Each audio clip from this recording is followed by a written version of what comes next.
Hi hello नमस्कार. बरेच दिवसापासून आपल्या चॅनलवर व्हिडिओ आलेला नाही आहे कारण एव्हलिनची तब्येत बरी नव्हती बघा. सारखं त्याला ताप येत होता कारण इकडं वातावरण एकदमच बिघडलेलं होतं. सारखं पाऊस चालू होता तर कधी ऊन होतं, त्यामुळे त्याला ताप होता. ताप असतानाही लेकरांची मस्ती काही कमी होत नाही. मग गेले मी गणपती बाप्पाच्या मंदिरात.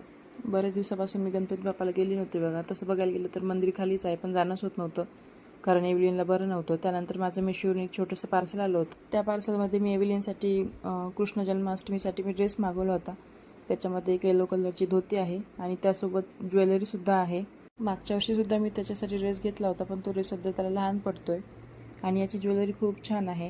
याच्यामध्ये गळ्यात घालण्यासाठी 3 पदरी हार आहे, डोक्याला लावण्यासाठी आहे, बाजूबंद आहेत, सोबतच त्याचा कमरपट्टासुद्धा आहे आणि याची क्वालिटीसुद्धा खूप छान आहे. सगळ्यात छान याच्यामध्ये कानातले आहे की जे आपल्या लहान लेकरांच्या कानाला होल नसेल ना तर आपण ते प्रेस करून लावू शकतो. आणि बासरीसुद्धा खूप छान डेकोरेट केलेली आहे. सोबतच एक मोर पीससुद्धा दिला आहे त्यांनी. ही जी ज्वेलरी आहे ना हे मी फ्लिपकार्टवरून मागवली आहे. तुम्हालाही मागवायची असेल तर तुम्ही मागवू शकता. हे प्रोडक्ट मी टॅग केलेलं आहे. चला तर भेटूया मग नेक्स्ट व्हिडिओमध्ये. बाय.